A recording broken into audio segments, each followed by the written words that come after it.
Labą dieną, gerbiami kolegos. Šiandien pradėsime 2024 metų civilinės saugos mokymus Nacionalinio vėžio instituto darbuotojams. Ir šių mokymų tema pagal patvirtintą ekstremalių situacijų prevencinių priemonių planą yra civilinės saugos sistema, jos valdymo ir veikimo principai bei teisiniai pagrindai. Tikriausiai visiems žinoma, kad viena institucija negali sėkmingai ir efektyviai vykdyti civilinės saugos veiklų ar uždavinių, kaip ir bet koks, sakykime, vienas žmogus. Jeigu kažkokiam darbui reikalinga komanda, tai vienas žmogus negali atlaikyti visos komandos atstoti. Tai lygiai taip pat vyksta ir su civilinės saugos sistema, kur dalyvavo daug įvairių institucijų. Tai čia todėl ir sakoma, kad viena institucija negali planuoti ir įgyvendinti, sakykime, priemonių, pasirengti, reaguoti į įvairias pobūdžio įvykius ar ekstremaliasias situacijas. Taip pat viena institucija negali atlikti įvairius gelbėjimo ir padarinių likvidavimo darbų. Atsižvelgiant į įvykių pobūdį ir iškilusias ekstremaliasias situacijas ar valdymo uždavinius, reaguojančius į įvykį institucijos gali būti labai įvairios. Todėl yra numatytos funkcijos, aišku, ir pareigos visoms Lietuvoje veikiančioms valstybės, savivaldybių institucijoms, bei be kita ko ir ūkio subjektams, tuo tarpu ir mūsų institutui. Funkcijų ir pareigų civilinės saugos srityje bei jas vykdančių subjektų visuma yra vadinama krizių valdymo ir civilinės saugos sistema. Tai visą apibendrina 2023 m. sausio 1 d. įsigaliojęs naujasis Lietuvos Respublikos krizių valdymo ir civilinės saugos įstatymas, kuris numato krizių ir ekstremalių situacijų prevencijos, pasirengimo krizėms ir ekstremaliosioms situacijoms, jų valdymo ir padarinių šalinimo teisinius pagrindus. Kaip ir pradėjome nuo pradžių, kalbėjome, jog viena institucija negali veikti, todėl būtent krizių valdymo ir civilinės saugos sistemos subjektai visuma tos sistemos visumą sudaro Lietuvos Respublikos vyriausybė, Nacionalinio saugumo komisija, taip pat Nacionalinis krizių valdymo centras, ministerijos, kitos valstybės institucijos ir įstaigos, ekstremalių situacijų komisijos, savivaldybių institucijos ir įstaigos, ūkio subjektai ir kitos įstaigos, į kurių tarpą įeina ir mūsų institutas, ekstremalių situacijų operacijų centrai, na ir civiliniai saugos pajėgos, apie kurias mes kalbėsime vėliau. Krizių valdymo ir civilinės saugos sistemos subjektų funkcijos. Kokios valstybės bei savivaldybių funkcijos krizių valdymo ir civilinės saugos srityje. Taigi pradėsime nuo pačios svarbiausios, kuri formuoja politiką ir vadovauja krizių valdymo ir ekstremalių situacijų valdymo centrui vyriausybė. Jinai tvirtina valstybinius krizių ir ekstremalių situacijų valdymo planus bei kitus teisės aktus, reglamentuojančius krizių ir ekstremaliųjų situacijų valdymą bei civilinę saugą. Taigi, jeigu tvirtina, vadinasi ir nustato krizių valdymo ir civilinės saugos mokymo tvarką, krizių valdymo ir ekstremaliųjų situacijų prevencijos vykdymo tvarką, krizių valdymo ir civilinės saugos pratybų organizavimo tvarką, ekstremalių situacijų skelbimo ir atšaukimo tvarką, gyventojų evakuavimo organizavimą ir kitas su civilinės saugos veiklos organizavimu susijusias tvarkas, skelbia ir atšaukia valstybės lygių ekstremaliąją situaciją, priima strateginius sprendimus dėl krizių valdymo.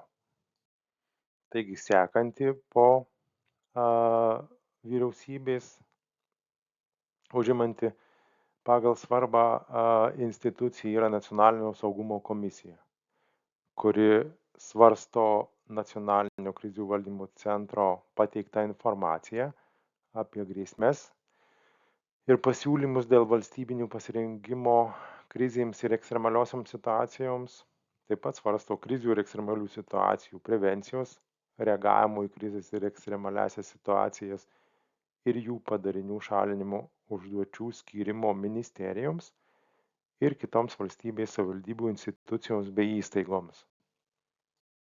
Taip pat komisija teikia pasiūlymus vyriausybei priimti sprendimą, kad būtina imtis krizės valdymo veiksmų dėl krizės valdymo prioritetų, dėl veiksmų ir priemonių grėsmėms Lietuvos Respublikos nacionalinio saugumo interesams sumažinti arba jas pašalinti, dėl grėsmių Lietuvos Respublikos nacionalinio saugumo interesams šalinimo arba mažinimo prioritetų nustatymo, vertina šių prioritetų įgyvendinimo rezultatus. Taip pat teikia vyriausybei pasiūlymus dėl valstybinio pasirengimų krizėms ir ekstremaliosioms situacijoms, krizių ir ekstremalių situacijų prevencijos, reagavimo į krizės ir ekstremaliasias situacijas ir jų padarinių šalinimo užduočių skyrimo ministerijoms, kitoms valstybės ir savivaldybių institucijoms ir įstaigoms dėl konkrečių prekių tiekimą ar paslaugų teikimą ir prieinamumą didinančių priemonių taikymo. Trečia pagal eilę institucija tai Nacionalinis krizių valdymo centras. Lietuvos Respublikos vyriausybės kanceliarijos padalinys, kuris aptarnauja Nacionalinio saugumo komisijos veiklą, koordinuoja valstybės institucijų ir įstaigų pasirengimą krizėms ir valstybės lygio ekstremaliosioms situacijoms. 24 valandas per parą ir 7 dienas per savaitę atlieka grėsmių Lietuvos Respublikoje ir nacionalinio saugumo interesams stebėseną, vertinimą, modeliavimą ir informavimą apie šias grėsmes. Taip pat teikia Nacionalinio saugumo komisijai ir valstybės institucijoms ir įstaigoms informaciją apie grėsmes, jų pokyčius ir poveikį Lietuvos Respublikos nacionalinio saugumo interesams. Taip pat informuoja Nacionalinio saugumo komisijos pirmininką apie ypatingus įvykius, gresiančius ar susidarančias krizes ir ekstremaliasias situacijas. Aišku, analizuoja krizių ir ekstremalių situacijų valdymo duomenis, teikia Nacionalinio saugumo komisijai ir vyriausybei pasiūlymus dėl situacijos valdymo priemonių. Taip pat atlieka nacionalinį galimų pavojų ir ekstremalių situacijų rizikos vertinimą. Nerečiau kaip kartą per metus pagal vyriausybės nustatytus indikatorius rengia ir teikia Nacionalinio saugumo komisija ataskaitas apie krizių valdymo ir civilinės saugos būklę ir plėtrą. Taipogi organizuoja valstybės ir tarptautinio lygio krizių valdymo pratybas, koordinuoja valstybinių krizių ir ekstremalių situacijų valdymo planų rengimą. Aišku, šitas planas jau seniai nebeatnaujinamas, nors kiek girdėjau, šiais metais berods ruošiasi atnaujinti. Taip pat koordinuoja tarptautinį bendradarbiavimą krizių valdymo srityje. Tai galiu tik tai paminėti, sakykime, prie šitos skaidrės, kad būtent ši institucija dalyvauja, labai ryškiai dalyvauja tarptautiniam lygmenyje, rengiant civilinės saugos pratybas. Ir jeigu ne pandemija mus būtų užpuolusi, tai 21 metais pavasarį būtent būtų vykę pratybos mūsų įstaigoje su Portugalijos, Vokietijos ir Ispanijos bei Italijos, tarp kitko, civilinių saugos pajėgomis bendros pratybos, valstybės lygio pratybos. Be jau išvardintų institucijų, tai yra vyriausybės ir kitų institucijų, dalyvauja ir ministerijos bei valstybės institucijos ir įstaigos, kurios turi iš anksto pasirengti galimoms krizėms, ekstremaliosioms situacijoms ir tinkamai veikti šių krizių arba ekstremalių situacijų metu. Ministerijose paskiriamas parengties pareigūnas, kuris organizuoja ministerijos veiklą krizių valdymo ir civilinės saugos srityje, koordinuoja ministerijos ir ministrui pavestoms valdymo sritims, priskirtų valstybės institucijų ir įstaigų bei kitų įstaigų ir ūkio subjektų pasirengimą krizėms ir ekstremaliosioms situacijoms, bei koordinuoja savivaldybių institucijų ir įstaigų pasirengimą ekstremaliosioms situacijoms ministrui pavestose valdymo srityse. Ministerijose rengiami krizių valdymo ar ekstremalių situacijų valdymo planai. Parengia ekstremalių situacijų valdymo planą, ir valstybinių institucijų darbuotojai mokomi krizių valdymo ir civilinės saugos ir dalyvauja organizuojamuose krizių valdymo civilinės saugos pratybose. Lygiai panašiai, sakykime, kaip ir pas mus yra parengtas ekstremalių situacijų valdymo planas ir būtent krizių valdymo ir civilinės saugos valdymo įstatymas, kuris apibrėžia tam tikras pareigas, kaip minėjau, institucijoms, ir pagal tai mes privalome, kad ir šių mokymų, kaip sako, tikslas ne dėl to, kad mes galbūt patys norim ar nenorim šios mokymus daryti ir mokytis, bet tai yra numatyta teisės aktais, reglamentais įtvirtinta, kad institucijose privalo būti vedami tokio tipo mokymai, kasmetiniai mokymai 2 akademinių valandų. Toliau atsižvelgiant į paskirtas veiklos sritis, ar gresiančias arba susidariusios ekstremaliosios situacijos pobūdį, valstybės institucijai gali tekti atsakomybė už krizės ir ar valstybės lygio ekstremaliosios situacijos likvidavimo ir jos padarinių šalinimo organizavimą. Ir savivaldybės administracijos direktoriui, sekančiai institucijai, reiškia, iš tų kitų institucijų yra pavesta organizuoti.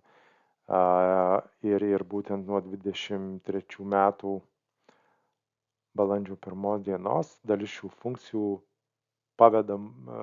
pavesta merui atlikti. Jau administracijos direktoriaus funkcijų didelę dalį perėmė merai.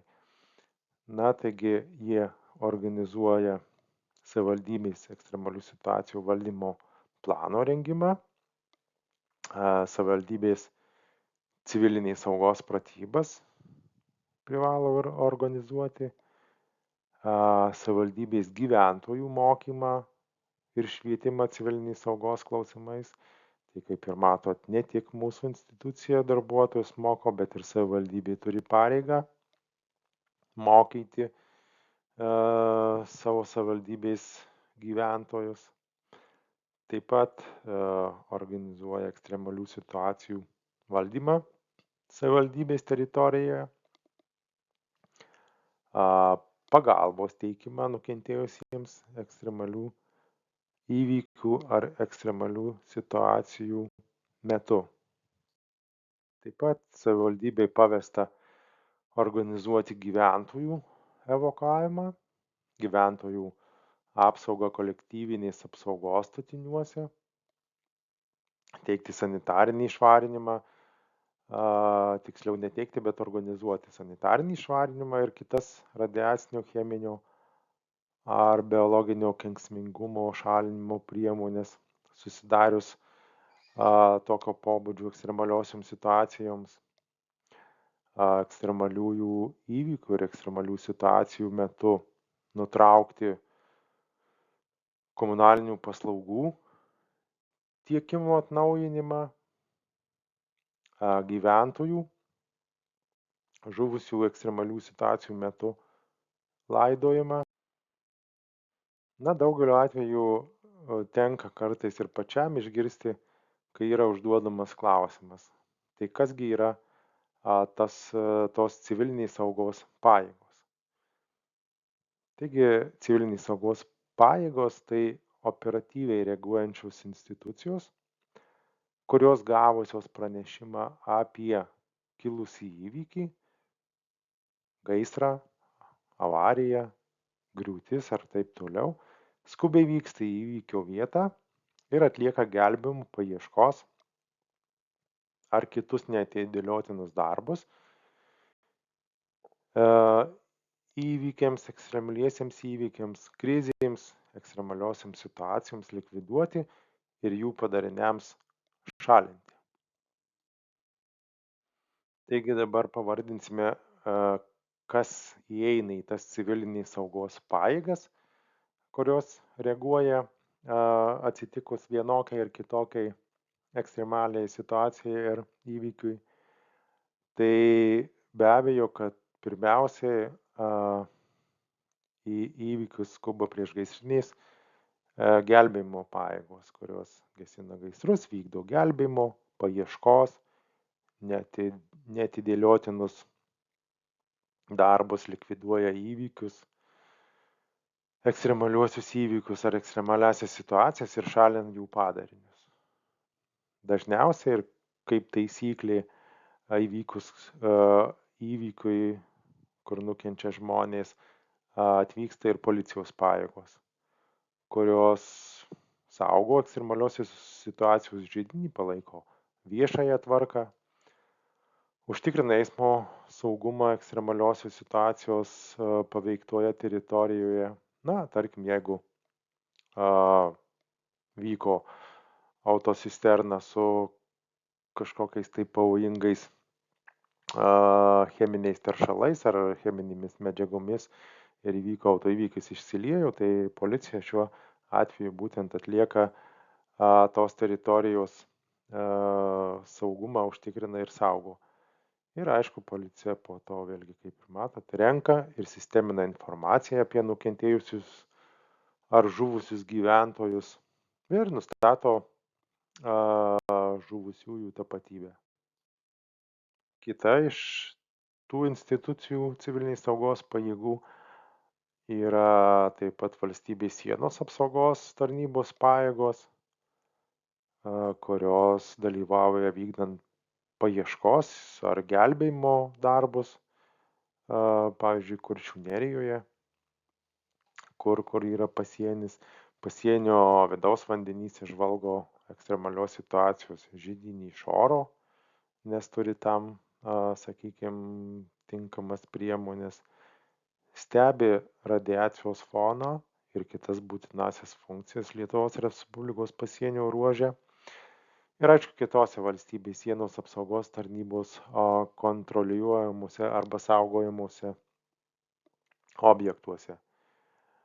Taip pat kita institucija yra sveikatos priežiūros įstaigų pajėgos, kurios teikia greitosios medicinos pagalbos paslaugas, prireikus nugabena nukentėjusius ar pacientus į asmens sveikatos priežiūros įstaigas. Ir tarp kitko, daugeliu atveju būtent tenka girdėti, kad kai paprašoma išvardinti civilinės saugos pajėgas, tai pirmiausiai būna išvardinta taip vadinamoji trijulė. Tai reiškia priešgaisrinės apsaugos gelbėjimo departamentas, policija ir sveikatos priežiūros įstaigų pajėgos. Dažnu atveju į sveikatos priežiūros įstaigų pajėgas visi trumpuoju tuo žodžiu sako greitoji pagalba.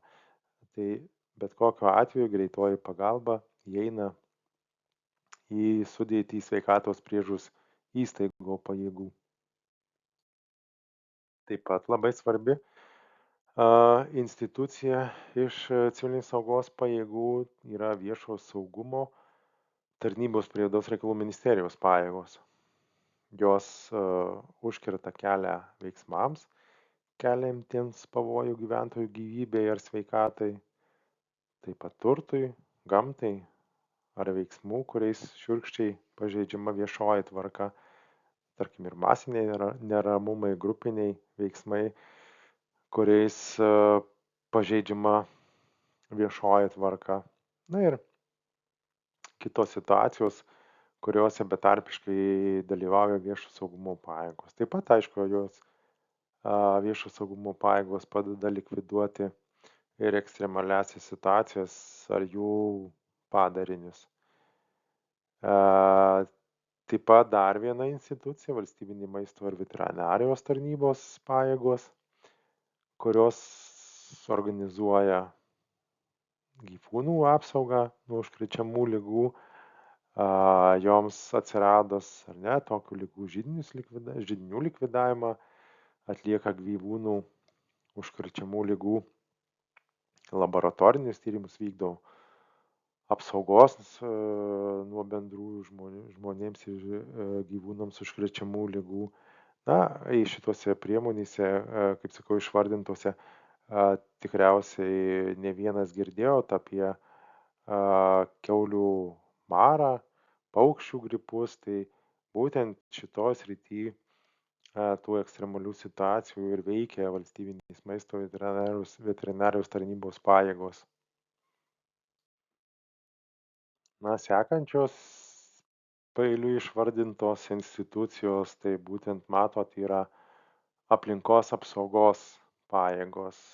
Ir tikrai, manau, ne vienas esat girdėję būtent gaisras Alytuje, gaisras Vilniuje, reiškiasi, kur degė, reiškiasi, atliekos. Tai dalyvavo būtent aplinkos apsaugos pajėgos ir jos atlieka būtent aplinkos tyrimus, prognozuoja teršalų sklaidą, organizuoja ne tik miškų gaisrų gesinimą arba, sakykime, vertina poveikį aplinkai, bet iš tikrųjų koordinuoja aplinkos būklės atkūrimą ir veiksmus užtikrančius teršalų ar kitokių žalą aplinkai darančių veiksmų skubę kontrolę, sulaikymą, pašalinimą arba kitokį valdymą.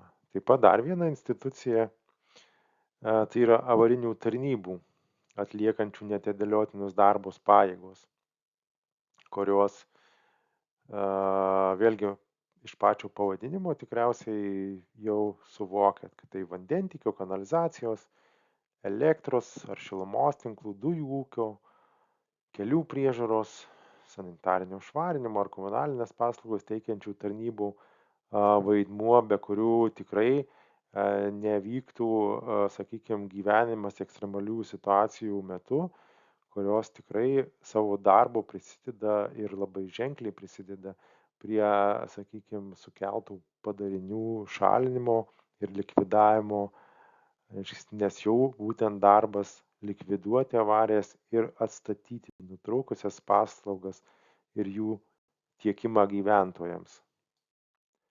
Na ir ateiname prie dar vienos pajėgų grupės, tai yra ūkio subjekto pajėgos.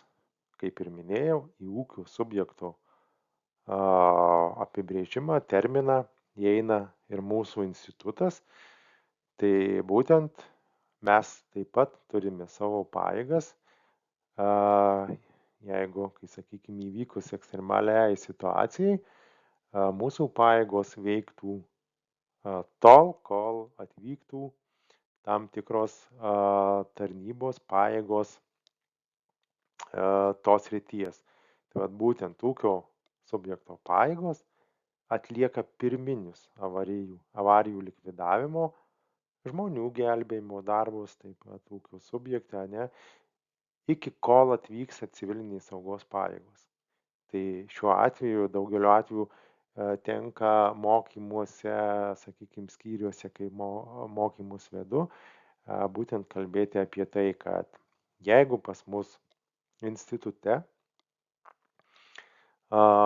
įvyktų gaisras, tai tikrai nereikia galvoti, kad mums čia reikia, kaip čia mes patys užsigesinsim, sakykime, tą pastatą ir panašiai. Mums tai reiktų organizuoti, kaip ir yra parašyta, pirminius avarijų likvidavimo žmonių gelbėjimo darbus ūkio subjekte. Tai reiškia, kad mūsų darbas ištempti 7 minutės, jeigu kalbėsim apie gaisrą, nes teko bendrauti su priešgaisrinės apsaugos gelbėjimo departamento priešgaisrinės būtent pareigūnais, kurie ateities gatvėje yra, ir jie deklaruoja, kad per 7 minutės atvažiuotų iki mūsų instituto. Tai reiškia, mes turėtume sistemingai, sklandžiai atlikti pirminius avarijų likvidavimo darbus, pacientų, mūsų žmonių gelbėjimo darbus, kol atvyktų priešgaisrinės arba, kaip čia sako, kitos civilinės saugos pajėgos. Ir taip yra aprašyta, jeigu kas domėjotės, jeigu nesidomėjot, pasiskaitykit. Yra parengtas, patvirtintas darbuotojų veiksmų kilus gaisrui planas. Ten yra parašyta, aprašyta, kas atsakingas, kas vadovauja, kas atsitinka, kas perima vadovavimą, kai atvyksta civilinės saugos pajėgos. Mes šiuo atveju tam plane aišku parašyta, ten iš bendrųjų gaisrinės saugos taisyklių išrašai padaryti, kai atvyksta priešgaisrinės gelbėjimo tarnybos pareigūnai, tai reiškia civilinės saugos pajėgos, jie perima vadovavimą, jie vadovauja gaisro gesinimui, žmonių evakuavimui ir kitų padarinių šalinimui, mes tada jau klausome būtent priešgaisrinės apsaugos gelbėjimo pareigūnų nurodymų. Evakuojam žmonės, skaičiuojam, jeigu įmanoma, gelbėjam turtą, jeigu tai įmanoma. Bet pirmiausiai, kaip sakau, mes turime žiūrėti savo sveikatos, gyvybės. Mes galime veikti tik tada, kai mūsų sveikatai arba gyvybei nėra pavojaus. Jeigu tas pavojus matom, kad kyla, nereikia rizikuoti, reikia gelbėti save. Na ir kita grupė civilinės saugos pajėgų yra savanoriai ir nevyriausybinės organizacijų pajėgos. Ir aišku, jos visokiais, sakykime, būdais padeda subjektams atlikti krizių ekstremaliųjų situacijų, šitą su krizių ir ekstremalių situacijų valdymu susijęs funkcijas, teikia humanitarinę pagalbą, paslaugas, vykdo paieškos, gelbėjimo ar kitus neatidėliotinus darbus. Tai šiuo atveju vėlgi, jeigu vyksta didelė bėda, didelė ekstremali situacija, sakykime, tie patys savanoriai ar nevyriausybinės organizacijos gali teikti pagalbą. Šiuo atveju sakau, jeigu tai yra sausra, kaip ir tenka matyti, savanoriai dalina vandenį, nevyriausybinės organizacijos pasirūpina, reiškia, per labdaros fondus gauti tų būtinųjų priemonių žmonėms, kad išvengti arba, sakykime, pagelbėti ir išgyventi tos ekstremalios situacijos metu. Na ir aišku, kada vyksta ekstremali situacija, daugelis žmonių, kaip sakau, puola į paniką, nežinau, ką daryti ar ne ir panašiai.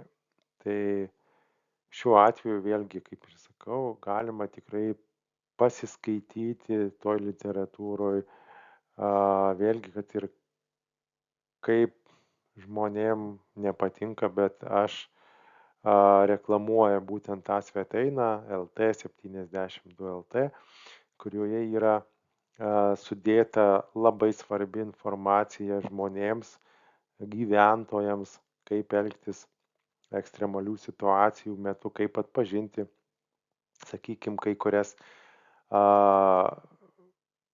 ekstremalias situacijas dar jom prieš prasidedant ar ne, ir ką daryti, kaip elgtis tokių situacijų metu. Tai vat vėlgi viena iš šių mokymų skaidrių, ar ne, noriu priminti, kokios tai reiškia, kokios gyventojų arba piliečių teisės pareigos civiliniai saugos srityje. Tai aišku, kad žmonės, piliečiai turi teisę būti perspėti. Pirmiausiai turi teisę būti perspėti apie gresiančius ar susidariusias krizes ar ekstremaliasias situacijas. Tai šioj srity iš tikro tenka labai daug bendrauti su civiliniais saugos pajėgom, būtent su priešgaisrinės apsaugos ir gelbėjimo departamentu civilinės saugos skyrium. Taip pat labai glaudžiai bendradarbiaujam ir bendraujam su Vilniaus savivaldybė dėl to, kad būtų Santariškių miestelėje vadinamam ar sakykime, ar prie mūsų instituto, ar Santarų klinikos, ar vienam iš Santaros klinikų padalinių, kad būtų pastatyta ir įrengta gyventojų perspėjimo informavimo sistema, trumpiau tariant, galbūt ir aiškiau visiems suprantama, kaip sirena, kurios, sakykime, dabar, jeigu bandymai vyksta šių sirenų, mes jų nebegirdim, nes nepapuolam į tos sirenos garso veikimo zoną ir šitą klausimą jau keliu tikrai ne vienerius metus. Aišku, džiaugiuosi, kad tikrai geranoriškai bendradarbiauja šitos institucijos. Taip pat, kaip ir sakau, jeigu vyksta, girdėsit, kad vyksta, sakykime, kažkokie tai bandymai sirenų arba išgirdot, kad turėtumėt gauti žinutę, bet jos negaunat, tai tiesiog siūlyčiau vėlgi kreiptis, parašyti, sakykime, nurodant, kokiam tinkle jūs esat, koks telefonas, reiškia, jūsų koks modelis.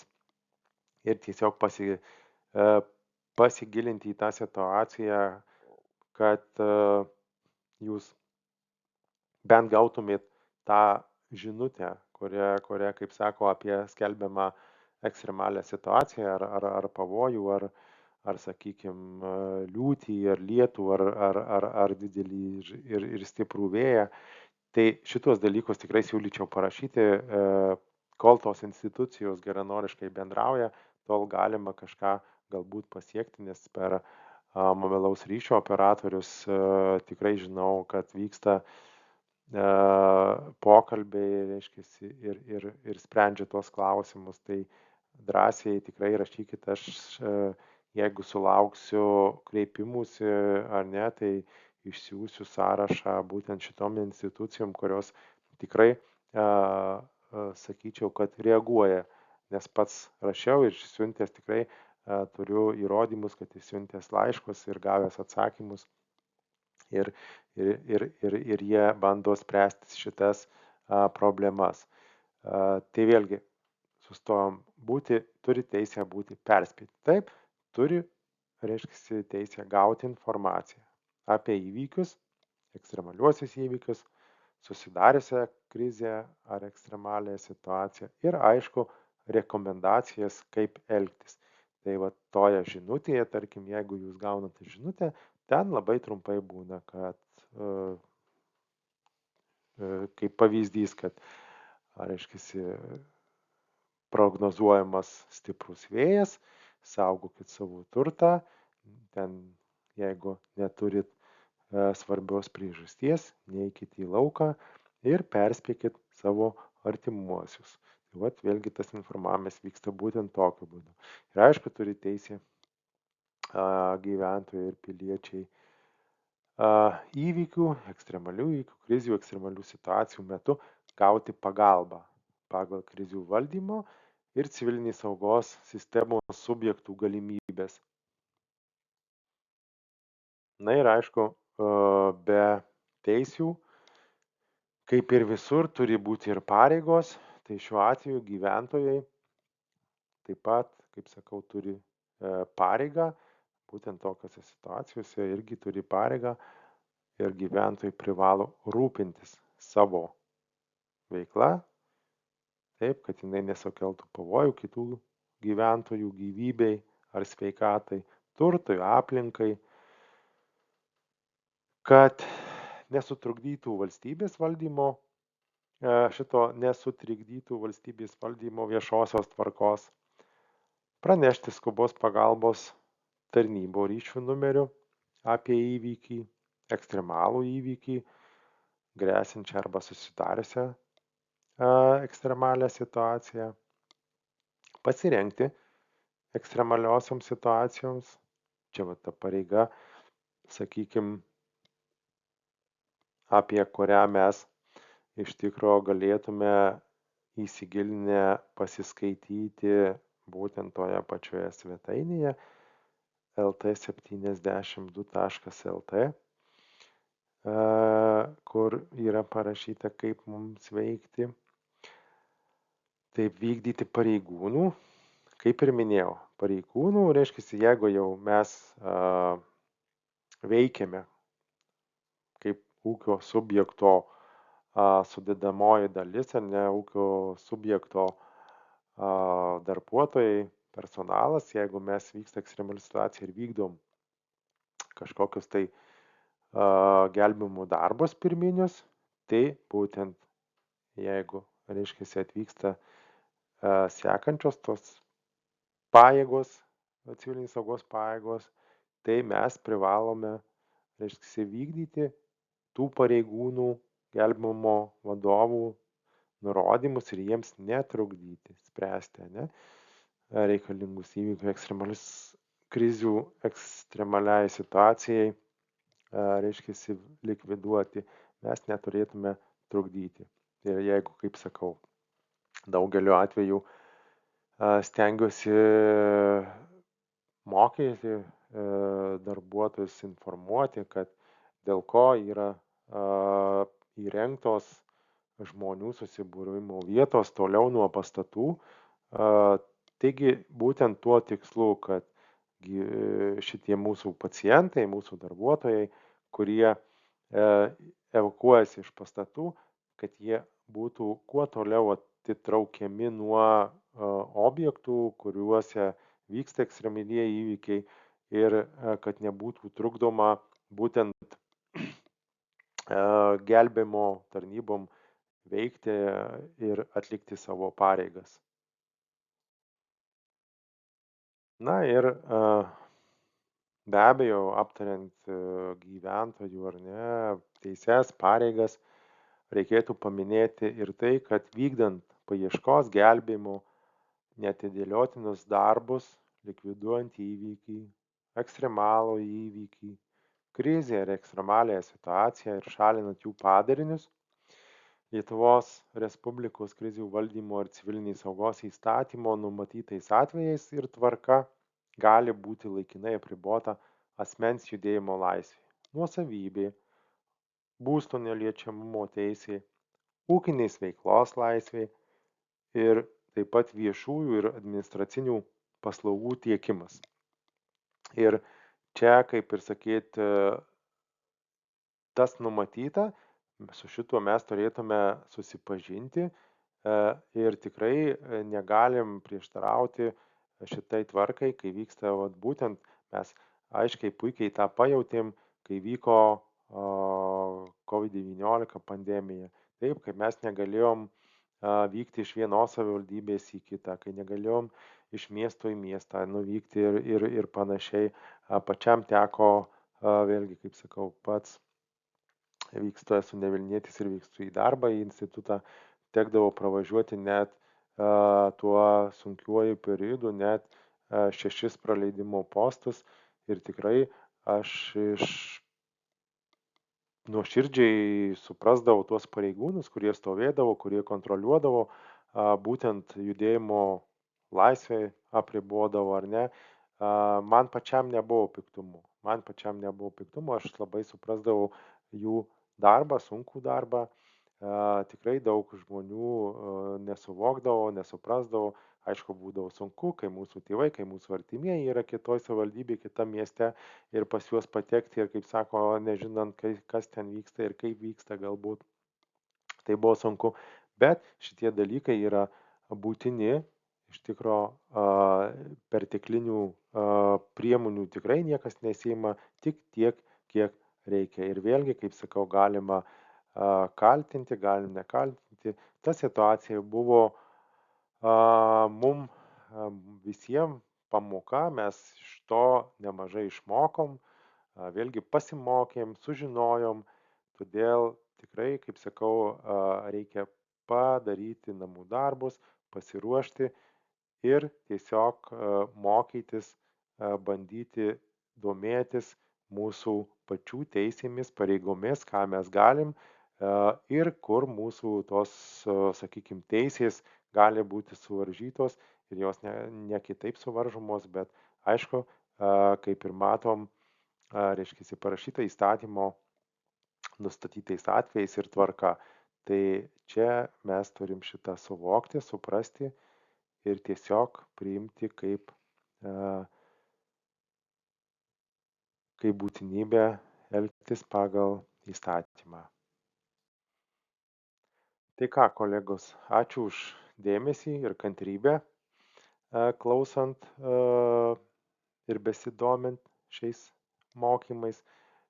Labai tikiuosi, kad kažkiek tai gavot naujos informacijos, galbūt kažkas atsidarys tą pačią svetainę reklamuotą LT72 LT, galbūt pasiskaitysit, galbūt parašysit, kaip minėjau, dėl gyventojų perspėjimo informavimo sistemų arba tų pačių trumpųjų žinučių gavimo, reiškia, ir paspręsim šitą klausimą. Būčiau labai dėkingas ir ačiū Jums už dėmesį dar kartą. Na ir dar kartą, kolegos, bandau kreiptis į Jūs, kad jeigu stebint ir klausant mokymus, kilų klausimų, galbūt idėjų, iš tikrųjų labai laukčiau nurodytų elektroniniu paštu idėjų dėl kitais metais planuojamų mokymų. Galbūt jums yra kažkokia svarbi tema, apie kurią jūs tiesiog norėtumėt išgirsti arba sulaukti mokymų šią temą. Tai tikrai pasistengčiau gavęs tuos pasiūlymus paruošti medžiagą, pakalbėti jums rūpimais klausimais. Nes aš visuomet esu už tai, kad darbuotojas rodytų iniciatyvą ir aš tikrai pasistengčiau atliepti jo, sakykime, lūkesčius būtent tą temą. Tik tai supraskit, kad šitie mokymai, jie yra ne praktiniai mokymai, bet yra teoriniai mokymai. Tai mes praktinių mokymų būtent kasmet nedarom. Praktinius mokymus darom, reiškia, praktiniai mokymai, tiksliau funkcinės pratybos, kas 2 metai vyksta. Šitie mokymai teoriniai kiekvienais metais privalo būti mokomi. Taip pat, jeigu jūs matot arba, sakykime, galbūt galvojat ir turit idėjų dėl praktinių funkcinių pratybų, tuomet irgi laukčiau jūsų atsiliepimų, tiesiog norų, nes tikrai juos perduočiau mūsų vadovų įstaigos direktoriui gerbiamam ir jisai, kadangi yra ekstremalių situacijų grupės vadovas, tikrai aptartume tuos klausimus ir bandytume, kaip sakau, reaguojant į jūsų norus, prašymus, pageidavimus, galbūt į atitinkamas temas įtraukti į funkcinių pratybų, sakykime, scenarijus ir tiesiog taip atliepti, kai sakau, jūs išgirsti, reiškia, ir atsižvelgti jūsų pageidavimus. Tai dar kartą ačiū už dėmesį, už kantrybę ir labai tikiuosi sulaukti jūsų atsiliepimų, galbūt idėjų elektroniniu paštu. Dar kartą ačiū ir iki.